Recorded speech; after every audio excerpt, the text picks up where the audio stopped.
Assalamualaikum warahmatullahi wabarakatuh, teman-teman semua. Semoga sehat semua, amin. Banyak rezekinya. Pada kali ini saya akan membahas tentang tentang langkah-langkah investasi dan apa yang harus dipersiapkan saat mau investasi. Investasi itu kan artinya kan sebenarnya kan nabung the next level ya. Nabung kan kalau kita nabung kan cuma uangnya itu ya segitu-segitu aja, nggak bisa meningkat. Kalau investasi kita menyimpan uang plus nanti bisa uang kita bisa tumbuh. Lalu syarat apa yang wajib kalian ketahui saat investasi? Yang pertama menurut saya itu cuma ada dua ya yang wajib. Yang pertama tahu resiko dan uang dingin. Iki wajib lho rek, iki wajib, loro iki wajib ngerti. Jadi menurut saya investasi yang bagus itu bukan menurut saya ding, tapi menurut guru saya. Investasi yang bagus itu adalah investasi yang kita cari, bukan investasi yang ditawarkan. Jadi itu kita maksudnya gini, kalau investasi yang bagus itu adalah investasi yang kita cari tahu sendiri. Jadi misalkan saya mau investasi reksadana, kita itu browsing sendiri reksadana itu apa, reksadana itu keuntungannya apa, reksadana itu bagusnya apa gitu. Pokoknya kita cari tahu sendirilah, bukan investasi yang ditawarkan. Kan banyak yang menawarkan, wah $1.000 dalam satu hari di rumah saja ndasmu. Itu artinya kan yang ditawarkan. Pokoknya yang ditawarkan itu kebanyakan malah kurang bagus ya kalau saya bilang. Jadi lebih bagus yang cari sendiri.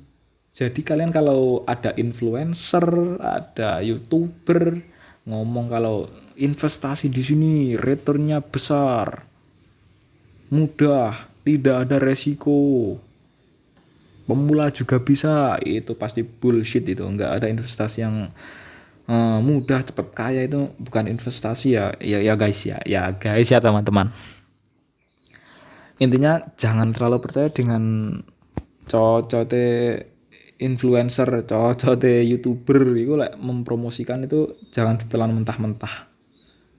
Namanya kan juga promosi toh, pasti ada kata-kata kalimat yang diperhalus, dipercantik seperti itu. Yang pertama kalau mau terjun, ini sebenarnya bukan terjun di investasi aja ya. Di usaha real sama. Yang pertama tahu resiko. Misalkan mau investasi, yang pertama dipelajari itu resikonya. Misalkan resikonya apa, buruknya apa. Kalau kayak gini nanti kayak gimana gitu. Misalkan resikonya kalau trading ya nyangkut.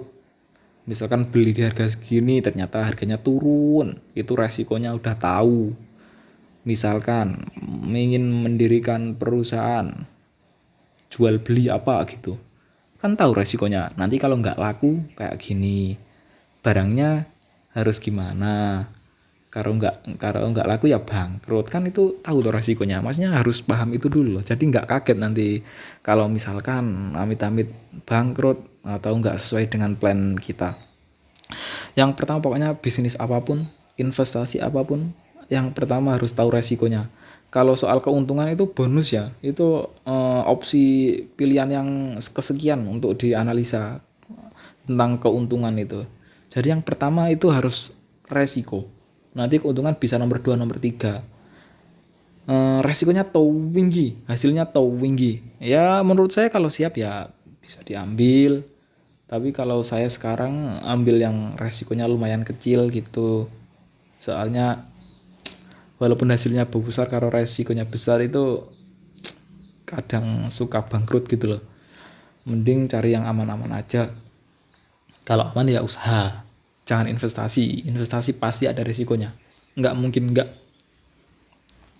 Kalau udah tahu resiko, kalau mau investasi yang kedua itu harus pakai uang dingin. Ojo uang, jangan sampai uang mau nikah, uang mau buat anak sekolah, buat makan besok kalian investasikan. Yo lancar. Kalau nggak lancar, mati, nggak jadi rabi, nggak jadi nikah, nggak jadi makan.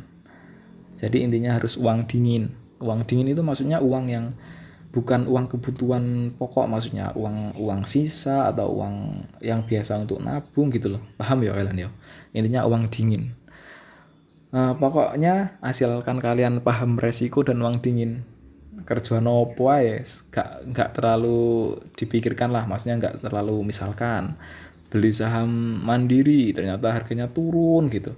Kalau kalian tahu risiko dan uang dingin, kalian tidur tetap nyenyak kok, tetap nyenyak, nggak kepikiran. Beda lagi kalau nggak tahu resiko, pakai uang panas, uang uang mau nikah, uang kebutuhan pokok gitu, pasti nggak bisa tidur kalian, saya jamin. Saya sendiri itu dulu kenal kripto kan ya masih, kalau saya sendiri kan dulu belum banyak ya 2017 itu tentang YouTuber atau influencer yang menjelaskan tentang investasi, tentang trading kayak gini.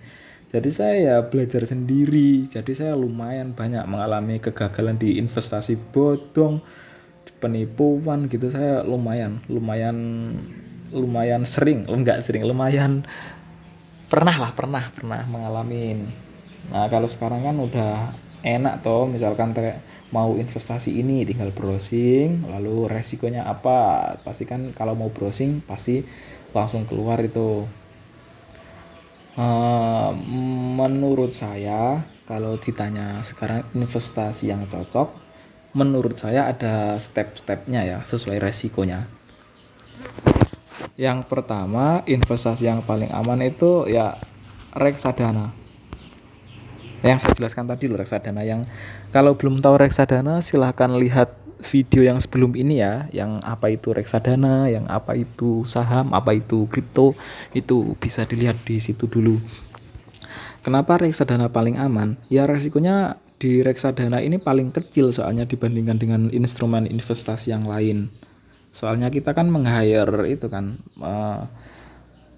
manajer investasi. Jadi fund manager itu kan lebih tahu ilmunya. Jadi kemungkinan kemungkinan kerugiannya itu kecil. Tapi ya itu tadi, kalau kecil resiko, untungnya juga otomatis mengecil peluangnya. Yang pertama itu reksadana ya. Reksadana. Yang kedua saham. Saham ini yang saya maksud invest pribadi saham ya. Ini resikonya udah di atasnya reksadana. Oh ya, sebelum nomor satu reksadana tadi, investasi properti. Kalau uang kalian banyak, bisa investasi properti. Misalkan beli tanah, itu yang no resiko. Beli tanah ya ada sih resikonya, tapi kan kecil. Misalkan beli tanah buat kos-kosan, buat pom bensin, Indomaret gitu kan resikonya kecil loh. Walaupun bangkrut tanahnya kan tetap semakin mahal. Jadi yang pertama, yang nomor 0 itu yang resikonya 0 menurut saya ya investasi properti. Beli tanah, beli rumah, beli pokoknya yang ketok-ketok lah, yang kayak gitu. Lalu yang nomor satu reksadana, nomor dua yang saham. Saham soalnya kan fluktuatif toh, naik turunnya. Lah itu lumayan beresiko. Lalu yang ketiga itu kripto. Kripto ini menurut saya 10 kali lebih fluktuatif daripada saham. Tapi keuntungannya bisa 10 kali juga. Kripto ini ya kalau belum tahu ya lihat video saya sebelumnya. Intinya inilah nomor satu. Lalu keempat bisa kayak investasi lain lah, banyak lah, saya bahas ini dulu aja, 4 investasi ini. Sebenarnya ada forex, ada indeks, masih banyak. Tapi saya jelaskan cuma properti, ini tadi apa, reksadana, saham, sama kripto. Lah saya dulu nyemplungnya di dunia investasi kan nggak tahu, saya jadi nggak megang itu namanya dulu. Kalau saya tahu mungkin saya akan sesuai dengan resiko ini dari yang atas. Soalnya kalau langsung dari bawah pasti jantungan loh ya. Soalnya saya dulu langsung terjun itu di kripto yang fluktuatifnya nggak ada otak. Itu soalnya saya kan nggak tahu tuh dulu. Jadi saya itu, menurut saya jalan investasi yang salah itu ya saya dulu itu langsung terjun ke kripto dan bukan uang dingin dan nggak tahu resiko. Wah, lengkap wis tol. Jadi kalau kalian tanya investasi yang aman, ya ini menurut saya tergantung dengan profil resiko yang kalian siap dan uang dingin kalian. Kalau mau aman ya di properti, terus di reksadana, di saham, di kripto. Lah, menurut saya metode investasi apa yang cocok untuk para pemula yang belum tahu? Kan kalau investasi kan pasti ada analisanya toh. Beli tanah ya ada analisanya, apalagi kripto, apalagi saham. Kan ada yang saya jelaskan di video di sebelumnya, ada analisa fundamental sama analisa teknikal. Lah kan kalian kan untuk yang saya jelaskan ini kan kebanyakan kan belum tahu toh tentang analisa-analisa itu, pasti mumet kalau belajar. Lah sambil belajar itu investasinya menggunakan metode namanya DCA. DCA kan udah saya jelaskan tadi toh. Saya hapus dulu ya. DCA yang saya jelaskan di video yang mana? Yang awal kayaknya. Dollar cost averaging, artinya membeli barang atau investasi di setiap bulan rutin, setiap tanggal yang ditentukan. Misalkan tanggal 5 Januari, 5 Februari, 5 Maret, setiap bulannya tanggal 5. Misalkan gaji kalian misalkan 2 juta. Lah 2 juta kan pasti kan kepotong itu toh, kepotong uang makan, uang skincare, uang pulsa, uang dan lain-lain. Lah kalian ya kalau bisa menyisihkan, misalkan ambil 10% wis 200.000. Mudahnya kan seperti itu, tapi kan ini terserah kalian iso 1 juta, iso 500.000. Kita ambil contoh 200.000 menggunakan metode DCA. Lah misalkan kalian misalkan ingin investasi, kalau amannya misalkan di saham di saham atau reksadana, terserah, reksadana lah aman, reksadana. Jadi setiap misalkan kan ambil reksadana campuran ya, jadi kalian setiap bulan itu memasukkan uang kalian yang 200.000 tadi ke platform investasi yang kalian pilih. Jadi Januari 200.000, Februari, Maret, April. Nah, itu kan secara amannya. Pertama kalau mau aman ya sambil belajar di reksadana, terus ke saham, di kripto. Lah kalau saya itu dulu beda, langsung ke kripto. Jadi lumayan jantungan, guys. Jadi paham rek ya. Untuk secara lengkapnya metode DCA ini bisa cari di YouTube. Banyak yang ahli-ahli. Saya cuma ini pembukaan lah, mukadimah gitu. Apalagi ya, oh ya nanti kalau sambil investasi kan ya pasti kalian sambil belajar atau cara analisa fundamental, teknikal kayak gitu. Nanti kalau sudah bisa dirubah. Kalau pasti kan kalau sudah bisa analisa kan tahu toh harga ini tinggi apa rendah. Kalau tinggi ya jangan dibeli, belinya nunggu pas rendah kayak gitu. Jadi nggak perlu setiap bulan nunggu investasinya pas harga rendah aja, tapi itu susah, saya juga nggak bisa. Kita sama-sama masih belajar. Oke, sekian dulu. Jadi kesimpulannya tadi yang saya bahas ini pokok poinnya ini ya, resiko investasi sesuai resikonya. Yang pertama properti, lalu reksadana, lalu saham, lalu cryptocurrency. Lalu cara investasinya kalau pemula pakai tadi metode yang namanya DCA, dollar cost averaging. Nama kerennya ini. Ya kayak tadi tinggal pilih sesuai profil resiko yang kalian pilih.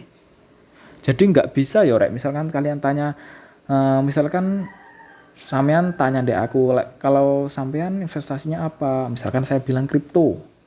Itu nggak bisa di kalian contoh gitu. Soalnya pengalaman dan jantung kita itu udah berbeda gitu loh.